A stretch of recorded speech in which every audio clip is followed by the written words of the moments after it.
Hello and welcome to A Postdoc's Journal, the show that takes you through my journey into and eventually out of academia as a postdoctoral research scientist. My name is Simit Patel.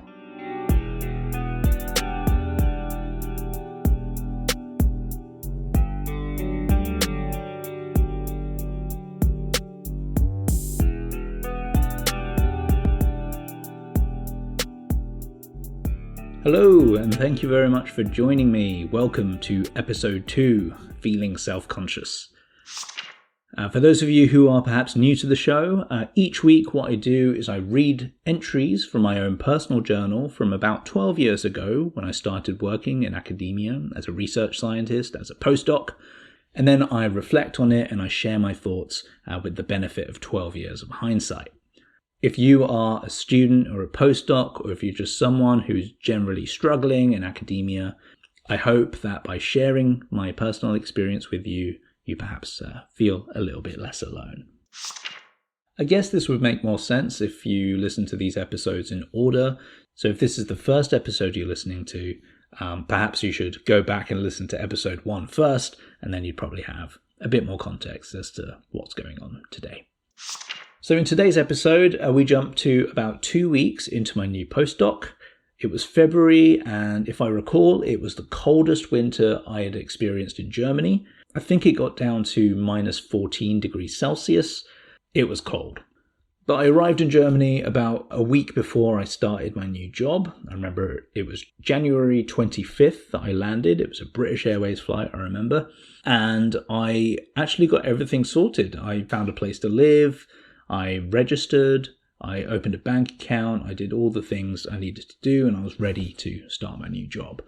I remember the day before I was due to start my new job, I received a message with a PDF document from the admin people at the research institute I was going to. They sent me this email saying, this is the list of things you need to do before you can start working the next day. And there was no way I was going to be able to get that list of things done 24 hours, less than 24 hours before I was supposed to start work. So I'm really glad I arrived early and I didn't really rely on anyone to tell me what I needed to do. So I remember feeling quite proud of myself for getting on top of all of that. So please have a listen to this reading. I'll be back at the end with some thoughts. Enjoy.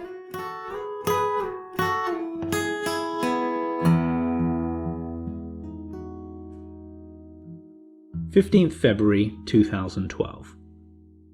There is a conference in Cologne next week on Wednesday and Thursday. A bunch of people from work are going. I can't decide whether to go. I keep going back and forth. The reasons for going are A, to see Cologne, B, it's free, C, I might regret it if I don't. If I miss it, I don't get to put it on my CV. And D, it's always good to go to conferences. I can almost guarantee I'll get something out of it. The reasons for not going are A, conferences are like a work break, and I'm not ready for a break. I certainly don't deserve one, with the little work I've done so far. B, bad timing. I have lots to do that needs to be done now. For example, that paper from my PhD thesis. The thought of dragging that out even longer does not give me a good feeling. C, I don't want my boss to think that I'm a slacker who takes too many breaks. And D, it might be socially awkward to be there with all my new colleagues who I don't know very well. I think all of my reasons for not going are all in my head and down to being insecure about how I am perceived. What I really need is an okay from my boss. With his approval, I would feel less guilty about going. In general, I think it's all going okay. I've struck up a good friendship with the lab manager. We actually have quite a lot in common, and I think she enjoys my company too. The PhD student in the group has come out of his shell a little bit. I think his English isn't that good, and there is a lot of awkward silence with him. I'm always paranoid that my boss thinks that I'm not very good. Like, as if I'm a yes man. He is very good, I think. really supportive. He has this strong alpha male type quality. But I feel I just agree with everything he says and offer no opinions of my own. I really hope I can deliver for him, surprise him, and impress him. I hope I can start to be more productive and produce some good results soon. I still don't really know how to do the research I'm supposed to do. I hate the building that we work in. It stinks and it's unpleasant in every way. With the wider group of colleagues, I'm not sure how the social dynamic works yet. One of the other postdocs has this open house thing on Tuesday nights. He seems really keen to build social links, but from what I've seen so far from the working culture, I think he's fighting a losing battle. Another postdoc down the corridor seems a little hard. I can never tell if she's being ironic, rude, or funny. Otherwise, life is a little up and down. Language barrier is becoming a big problem. I feel bad when I get treated as special because I don't speak German. But then I have small moments where I do overcome the language barrier, and that gives me a real buzz. Lots of embarrassment, but I guess it's character building. I should start evening classes. Sitting at home on my own in front of my laptop on Friday and Saturday nights is starting to depress me a little bit now. I have to make an effort to start building a social life. A few expat meetup events maybe.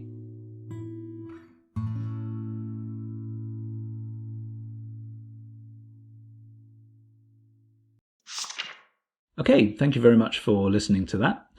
As usual, I've written down some thoughts after reading that back and after hearing it back. This one's quite interesting because I think there were lots of themes in here and lots of things that were going on, which at the time I didn't really understand. And now I actually have a deeper understanding of myself. I understand mental health better. I understand life a bit better. It was just interesting to write down my thoughts today because I feel like I might actually be a much wiser person now than I was back then. So I'm happy to share that with you. Before we get into the reflection, I want to ask you a quick question. Do you ever worry about your paper being rejected because the English isn't good enough? One thing I've always been good at is writing, but I know not everyone finds that easy. Perhaps English isn't your first language, or for some reason, the words you write just don't quite capture what you want to say. Good English can enhance your scientific credibility, increase the chance of your article being accepted, and speed up the peer review process. Whether you're a research scientist, a scientific writer, or part of a dynamic biotech company, I want to help you with my professional copy editing and proofreading services for scientific English. Enhancing the clarity and precision of writing has been an integral part of my professional life in academia and in the biotech industry for over a decade. If you need a native English speaker with a solid scientific background and a professional certification in proofreading to refine and polish your writing, I would love to help you. Please visit simitpatel.com, that's simitpatel.com for more information. Thank you, and now back to the show. So one of the general themes that stood out to me here was about anxiety. Anxiety that comes from joining a new group. Now, humans are social animals. We have evolved in a way to survive in groups. That group could be, as small as just you and your partner. It could be a whole family. It could be the extended family. It could be a group of colleagues. We move around between different groups. We've evolved emotions like shame as a way of making sure that we follow the rules of the group. And that allows us to fit in. And in the ancestral environment, this was really important because it helps us survive, right? If we're accepted in the group and we're not ousted out, we have better access to food, better access to resources, better fitness in general. A lot of our sort of hardwiring in our sort of human nature is still very much revolving around wanting to survive in the group, whichever group we may be a part of. Now, in the modern world, it's not entirely necessary for survival, but we still have that group pack mentality. But what happens when you don't know the rules of the group? If you enter a new group, you don't know what's okay and what's not okay. Now, that new group could be, a new country, a new culture, new colleagues, a new research institute. All these things are new, and you need to figure out what the rules are in terms of what's okay and what's not okay. I think for me, in that journal entry, I was trying to figure that out. I think it was instinctively quite unwise for me to just assume the rules of my previous groups, right? So I didn't want to assume that the culture was going to be the same as in the UK or in a university or as a PhD student. Are there different expectations on me because I'm a postdoc now and no longer a student? So this all led to heightened anxiety on my end. I was trying to figure out what the rules are. I had no way of sort of knowing what the rules were. And I was really worried about how I was being perceived. And looking back on it, I can see that that was very much governing my behaviors and my choices. And I regret that. So as an example, there was that conference in Cologne. That's something I regret because in the end, I didn't go because I was too worried about how my boss would perceive me, essentially. I really needed that approval from my boss. That was the key thing. I mentioned that I saw him as this sort of alpha male type figure, and that fits with the whole humans are pack animals, and we're just trying to find our place and fit into that group. I needed his approval to understand what the rules were for that group. And it's a shame. Going to conferences was actually one of the things I enjoyed the most in my PhD days. That's actually what led to this job opportunity in the first place. I was good at networking, I was good at presenting, I was good at making connections and nurturing and fostering those connections. But in the end, it was because I was so worried about how I was perceived, particularly by my boss, that I ended up just not going. And I regret that because I didn't take the opportunity to capitalize on my strengths. In general, I didn't go to many conferences as a postdoc because I ended up just kind of becoming a recluse and just trying to focus on publishing, because I thought that's what my value was attached to. And in the process, I didn't value the things I was actually good at and lean into my strengths, things like conferences and things. So I regret that. In general, I want to say I was actually kind of impressed with my level of self-awareness. I actually called it at the time in that journal entry that it was all in my head and I was worried about how I was being perceived. I actually wrote that.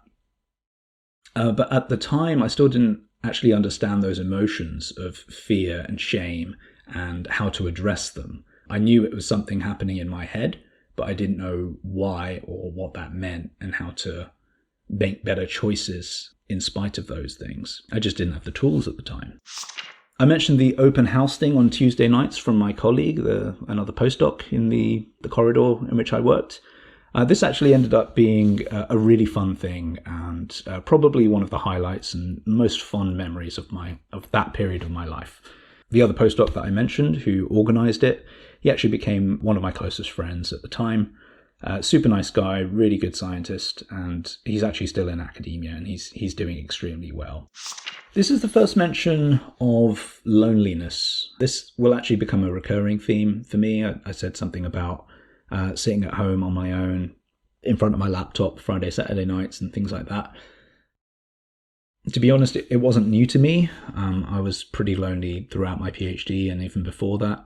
But this is a common theme that I experienced. I think a lot of people experience.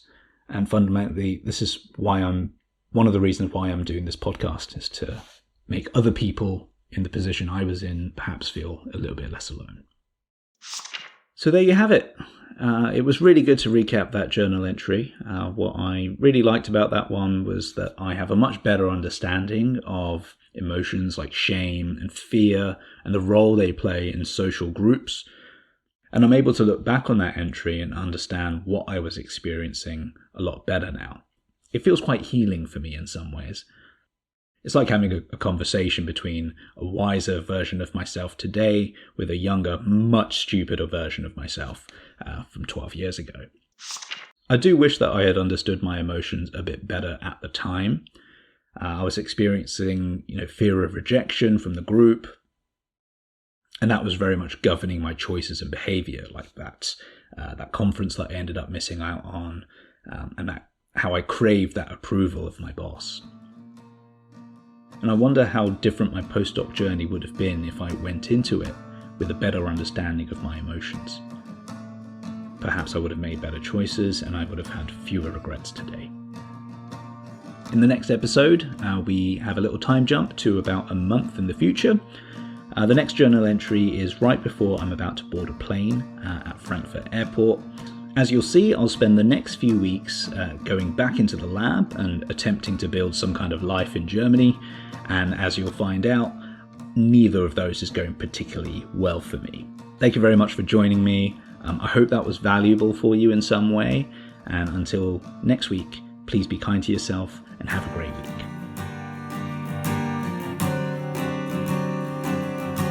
Brood about it, brood until the day, one day I will find the words to say. Thanks again for listening to A Postdoc's Journal. I've been your host, Simit Patel. If you've enjoyed this episode and you'd like to help support the podcast, please share it with others who you think might find it helpful. Or you can post about it on social media. If you can relate to anything in this episode, or perhaps you're experiencing something similar, I would love to hear from you. Please feel free to email me. My contact information is in the show notes. Thanks again.